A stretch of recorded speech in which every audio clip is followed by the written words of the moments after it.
और बहुत सारा हम लोग को ईश्वर से डायरेक्ट कनेक्शन है, तो इसीलिए हम लोग तुमसे लंबे तगड़े हैं। तो यहाँ के लोगों ने अशिक्षित होने के कारण उनकी बातों में आ गए। बाद में जब ये लोग सब कुछ देखे कि यहाँ के अधिकांश लोग हमारे साथ में जुड़ रहे हैं। अबू तो यही बात बार-बार कह के गए थे कि दुखों का कारण अविद्या है। तो विद्या नहीं थी इसीलिए दुःख था लोगों पे, तो लोग उनको उस दृष्टि से देखते थे, 2 कारण थे। अब यहाँ पे जब हम पीछे थोड़ा-सा घूमे ना 7वीं 8वीं सदी में, तो हम देखते हैं कि बाहर के जो गोरे होते थे, जैसे चाइना को देखें वो पूरे गोरे होते हैं सभी लोग। वो सभी लोग कोरिया, जापान ये सारे लोग जो हैं भारत में आते हैं। अब भारत में आ रहे हैं पढ़ने के लिए, वो हमसे ज्ञान, वो भारत में आके आश्चर्य व्यक्त कर रहे हैं। हाँ जी, आशा बताएँ क्या कहना चाहते हैं? जय भीम, नमो बुद्धाय। ओके, जय भीम, नमो बुद्धाय। जी, बताएँ। आज दीपावली के बारे में आपने पूछा है ना सर, तो मैंने तो हाँ, कहा था हाँ। कि हमारा जो ये मगध का क्षेत्र और इधर अंग का क्षेत्र और साथ-साथ पूरा अफ़गान से लेकर के पूरा असम तक ये कृषि प्रधान देश है। और हुँ, हुँ। दीपोत्सव इसीलिए मनाया गया था कि जब हमारा अच्छा खेती हो जाता था, तो खेती हो जाने के बाद जब हमारे पास में धान की फसल हमारे घर आ जाती थी, तो यहाँ किसानों का और माने खटिया जो कहलाते थे पहले, उन लोग के घर में धन हुँ, आता था। तो वो हुँ, लोग ना हुँ। खुशी से ये माने कार्तिक मास की सबसे काली रात जो होती है ना, वो अमावस्या होती है। तो हुँ, उन लोग खुशी के कारण इस रात को जगमगा देते थे कि हमारे माने घर में दरिद्रता का अब दूर दूर हो गया और हमारे घर में धन आया। तो धनोत्सव के रूप में इसको मनाने की प्रथा शुरू हुई थी।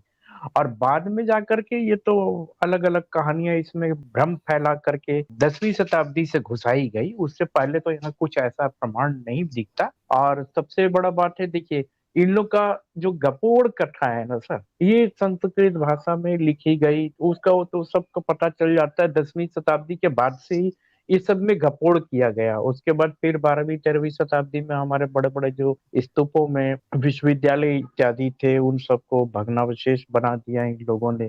यहाँ के लोगों को अशिक्षित बना कर के रखा।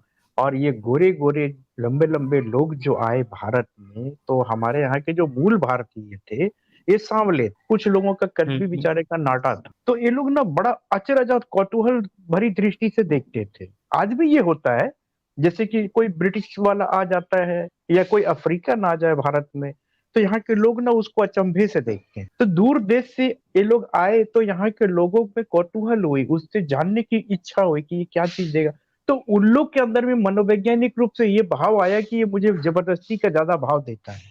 तो इस तरह से वो लोग भी जब यहाँ का भाषा सीख गए ना, तो उन लोगों ने एक आदेशात्मक तरह पहले माने विनती से बताया कि हम लोग तो भगवान का घर से आते हैं, इसीलिए गोरे-गोरे हैं और बहुत सारा हम लोग को ईश्वर से डायरेक्ट कनेक्शन है, तो इसीलिए हम लोग तुमसे लंबे तगड़े हैं।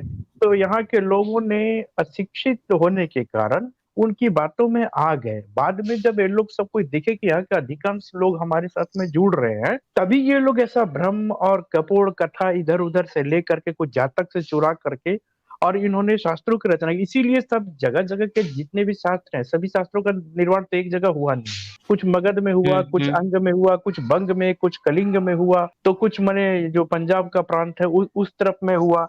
तो इसीलिए इन लोगों में ना बहुत सारा विभेद मालूम पड़ता है पढ़ने से। क्योंकि मैं तो ये सब का अध्ययन कर रहा हूँ, तो इसमें यही खोज रहा हूँ कि एक ही कहानी को कोई दूसरे ढंग से भी लिख देता है, एक ही कथा को कोई दूसरी तरफ से भी ट्रांसप्लांट कर देता है।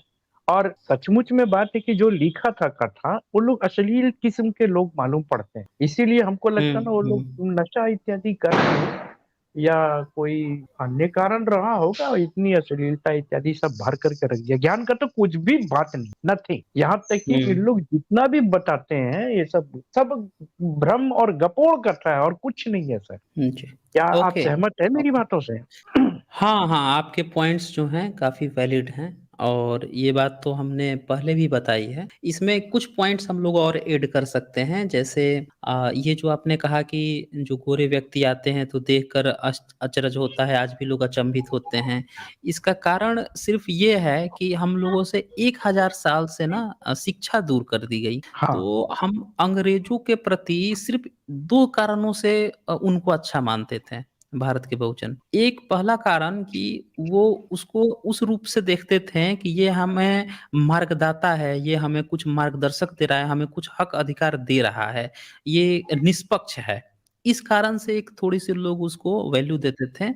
दूसरा कारण क्या था कि लोग उसको विद्वान समझते थे कि अंग्रेज़ जो है पढ़ा-लिखा है, विद्वान व्यक्ति है। हम लोग 1000 साल से पढ़े-लिखे नहीं हैं, तो हम लोग अज्ञानी हैं। बुद्ध यही बात बार-बार कह के गए थे कि दुखों का कारण अविद्या है। तो विद्या नहीं थी इसीलिए दुःख था लोगों पे। तो लोग उनको उस दृष्टि से देखते थे, 2 कारण थे। अब यहाँ पे जब हम पीछे थोड़ा-सा घूमे ना 7वीं 8वीं सदी में, तो हम देखते हैं कि बाहर के जो गोरे होते थे, जैसे चाइना को देखें वो पूरे गोरे होते हैं सभी लोग। वो सभी लोग कोरिया, जापान ये सारे लोग जो हैं भारत में आते हैं। अब भारत में आ रहे हैं पढ़ने के लिए, वो हमसे ज्ञान वो भारत में आके आश्चर्य व्यक्त कर रहे हैं। अभी हम जो आश्चर्य व्यक्त कर रहे थे, वो बुद्धिस्ट पटाखे फूट रहे हैं मेरे ख्याल से। हाँ। हाँ, हाँ, ओके, ओके। तो उस समय बस ये चीज़ था कि उधर से लोग आके भारत में आश्चर्य पैदा करते थे कि भारत के लोग कितने विद्वान होते हैं और यहाँ पे कितनी विद्वता की चीज़ें हैं। तो ये सिर्फ़ कारण था विद्वता ही एक बड़ा ज़िम्मेदार है इसके लिए। तो हमें इस चीज़ को आगे मेंटेन करना है कि लोग हमारे लोग पढ़ें-लिखें, आगे बढ़ें और इससे जो है हम तेज़ी से फिर से उस ग्लोरी को हासिल कर पाएँगे। ठीक है, आशा जी, ओके। सर मैं ये कह रहा था सर कि देखिए हाँ, हाँ। ये लोग जो माने अंग्रेजों को देख करके नहीं वो बता रहा हूँ, अंग्रेजों से पहले जो ब्राह्मण हुँ, समाज हुँ। बन करके भारत में जो आया था समय समय पर, ये लोग जनरली यूरेशिया जिसको कह रहे हैं ना, ये लोग स्टेपी हुँ। के इलाका में थे रूस के, जहाँ से इन लोग का मुख्य पेशा था गौ पालन करना, उनको चराने के लिए इधर से उधर स्थिति में घूमते रहना। तो ये लोग जब आए थे, मतलब समय समय पर आए भारत में, तो उन लोगों को देख करके यहाँ के लोग थोड़े अचंभित हो गए थे कि ये लोग कौन, तभी उन लोगों ने ये लेकिन प्रभाव ये उस लेकिन फैलाना शुरू लेकिन किया। ये बात उतनी सटीक नहीं बैठ पाती है क्योंकि एरा जो है ना टाइम ड्यूरेशन का एरा, वो थोड़ा-सा कन्फ्यूजन पैदा करता है। क्योंकि हम लोग ये देखते हैं कि अगर फाहियान का काल ले लें, फाहियान, ह्वेनसांग, इत्सिंग इस ड्यूरेशन को अगर हम गौर करें तो हम देख रहे हैं कि इसमें भारत के लोग ज़्यादा विद्वान हैं। तो अगर ये ब्राह्मण इस ड्यूरेशन से अगर पहले आया तो ये सवाल है कि फिर वो कहाँ नहीं, था नहीं, उस समय? वो पहले उससे पहले नहीं आया। हाँ, ये हाँ। मुझे लगता है ये 8वीं, 9वीं और 10वीं शताब्दी में आया और ये 300 वर्षों में यहाँ पर रह करके वो भाँप लिया कि यहाँ के लोग हुँ, मुफ्त हुँ, में हुँ। उसको हीरो बनाए दे रहे हैं, उनके रंगत के कारण। हाँ, हाँ, हाँ, वो आके हुँ, घुस गया ना उसी में, खूब हाँ, बुद्धिस्ट बन के घुस गया, सर मुड़ा हाँ, लिया। देखिए आज भी सर मुड़ा के रखता है, बोलेगा कि हमारे हाँ। ऋषि-मुनि तो बाल रखते थे, आपने सर मुड़ा के रहता है। और यूनेस्को वाले? अभी और भी तो इ उन लोग ऐसा ही है।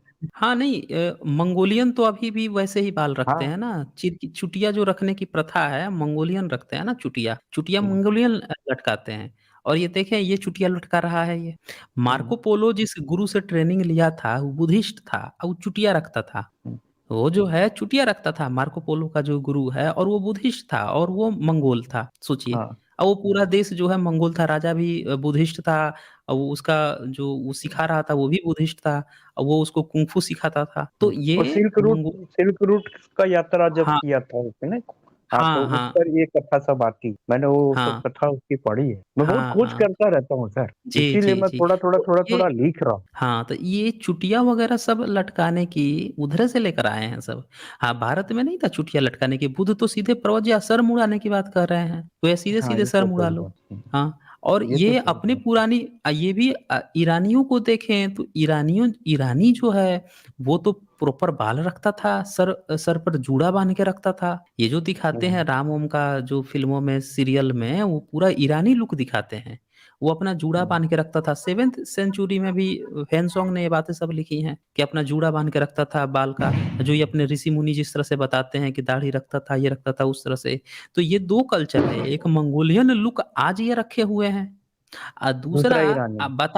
बता रहे हैं ईरान का कि वो हमारा पूर्वज है। हुँ, ये 2 लुक का हुँ, इन्होंने कॉपी किया। अच्छा ईरानी से क्यों? क्योंकि ईरानी जो है, जो ज़ोरोस्ट्रियन है, वो धागा सुतली बाँधता है। ये जो जनेऊ आज पहन रहे हैं ना, वो भी जनेऊ हुँ, हुँ, पहनता है।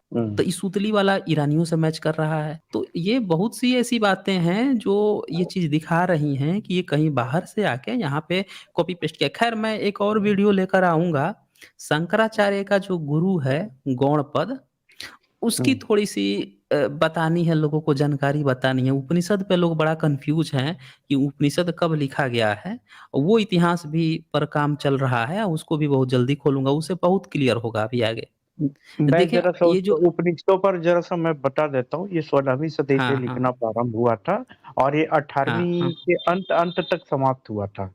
और कुछ-कुछ हुँ, तो हुँ। घाल-मेल ऐसा मालूम पड़ता है ना कि 1875 तक में ये हुँ, उपनिषदों हुँ। की रचना होती रही है समय-समय पर। इसी में आप हाँ, देखिएगा हाँ। एक भविष्य पुराण भी खुद का दिया गया है, तो विक्टोरिया के बाद लिखा गया है, तो साफ पता चलता है। क्योंकि इतना हाँ, बड़ा ये लोग हाँ। भविष्यवक्ता था नहीं।